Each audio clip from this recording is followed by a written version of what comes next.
We reused to thinking of the Earth as magnetic field as something that causes compasses to spin and interferes with our GPS signals, but it does something much more important than that.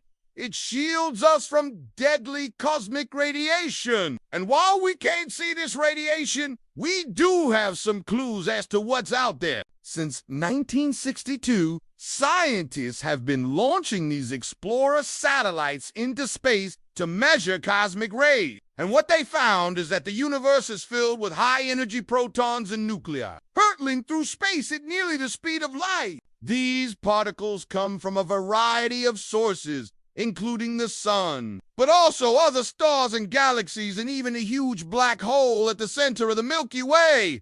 All of these objects emit particle beams that blast outward from their poles like giant cosmic pits. And when these beams hit Earth, we get a steady stream of cosmic radiation. Now, most of these particles do not make it all the way through our atmosphere before they run into something and get absorbed. But some do get through, and if they were to reach the surface, they could do some real damage. Cosmic ray particles are about 100 times smaller than the tiny lead ions used in nuclear medicine. And because they're so small, they don't interact with our bodies in the same way that normal radiation does. They literally just punch through cells and molecules as if they're not there. And once they're inside, they can ionize atoms by knocking off their electrons. An ionized atom is left with a positive charge and its newly freed electron. And if this happens in a cell, the positively charged atom might not be able to do its job correctly. So it's a potentially harmful process. Actually, scientists think that exposure to cosmic rays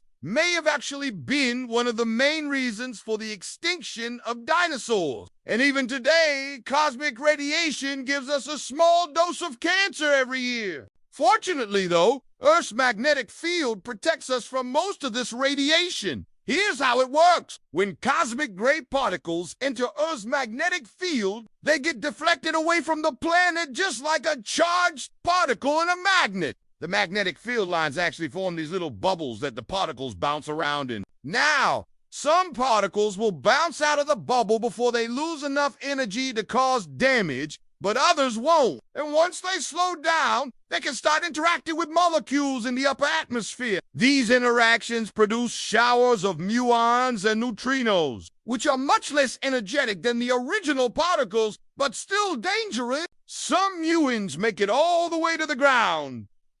And it is believed that the further you are from the equator, the higher your risk of getting cancer from cosmic radiation. To understand why, let's take a look at the shape of Earth's magnetic field. These magnetic field lines extend far out into space and then curve back toward Earth.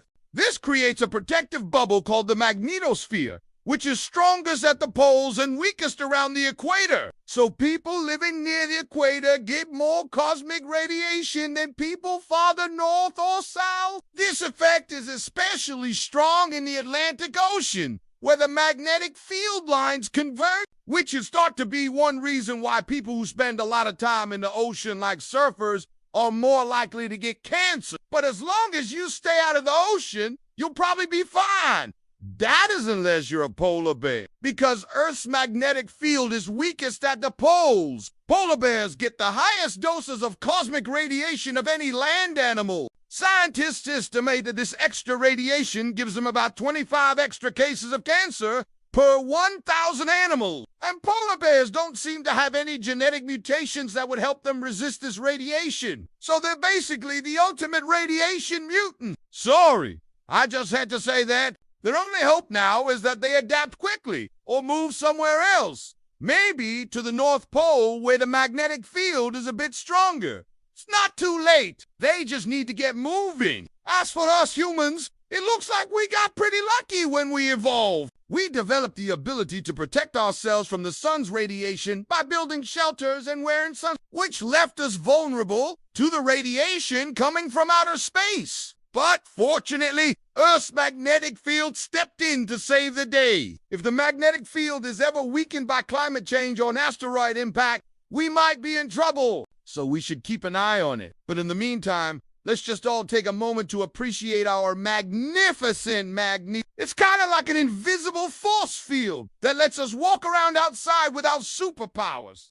Thanks for watching this episode of SCI Show, and thank you to one of our patrons for asking this question. Our patrons could submit questions to our inbox, and our editors pick out the best ones to answer in episodes like this one. Don't forget to subscribe so you can see what we pick next.